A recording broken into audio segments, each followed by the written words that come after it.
High viewers, ఈ వీడియోలో మనం అదర్స్ మూవీ సీక్వెల్ గురించి క్రేజీ అప్డేట్ గురించి తెలుసుకోబోతున్నాం. మరి లేట్ చేయకుండా వీడియోలోకి వెళ్ళిపోతాం. ఫేమస్ రైటర్లలో కోన వెంకట్ గారు ఒకరు. ఎన్నో సూపర్ డూపర్ హిట్ సినిమాలకు కథలు మాటలు రాసి ఎంతగానో గుర్తింపు తెచ్చుకున్నారు. ఒకప్పుడు మరో రచయిత గోపీమోహన్తో కలిసి శ్రీను వైట్ల సినిమాలకు ట్రాక్ రాస్తూ ఉండేవారు. బయట కూడా ఎన్నో సూపర్ హిట్ సినిమాలకు రైటర్గా పనిచేశారు. ఆపై ప్రొడ్యూసర్గాను మంచి సక్సెస్లో అందుకున్నారు. అయితే ప్రస్తుతం ఆయన గీతాంజలి 2 మూవీకి సంబంధించి ఓ ఈవెంట్ అనంతరం మీడియాతో మాట్లాడుతూ ఎన్టీఆర్ ఇంటి ముందు నిరాహార దీక్ష చేస్తానని చెప్పుకొచ్చారు. ఎన్టీఆర్ గారు నటించిన సాంబా, అదుర్స్, బాద్షా, జైలవకుశ సినిమాలకు కోన వెంకట్ గారు పనిచేశారు. వీటిలో అదుర్స్ సూపర్ డూపర్ బ్లాక్ బాస్టర్గా నిలిస్తే బాద్షా, జైలవకుశ, సాంబా చిత్రాలు హిట్స్ అయ్యాయి.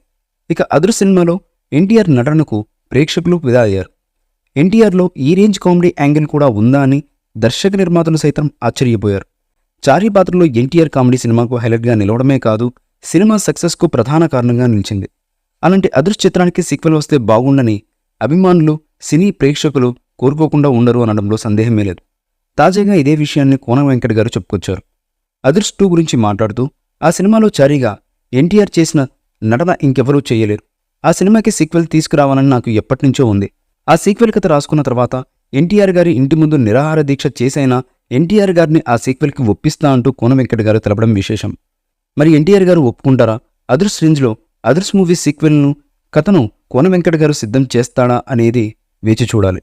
ఇక అదర్స్ సినిమాలో ఎన్టీఆర్ నటనకు ప్రేక్షకులు ఫిదా అయ్యారు. ఎన్టీఆర్లో ఈ రేంజ్ కామెడీ యాంగిల్ కూడా ఉందా అని దర్శక నిర్మాతలు సైతం ఆశ్చర్యపోయారు. ఈ మూవీపై మీ అభిప్రాయాన్ని కామెంట్ బాక్స్లో తెలియజేయండి. ఈ వీడియో మీకు నచ్చితే లైక్ చేయండి, షేర్ చేయండి, కామెంట్ చేయండి. మరిన్ని అప్డేట్స్ కోసం మన ఛానల్ని సబ్స్క్రైబ్ చేయండి. అలాగే పక్కనే ఉన్న గంట సింబల్ని గట్టిగా టంగ్ టంగ్ అని కొట్టేసేయండి.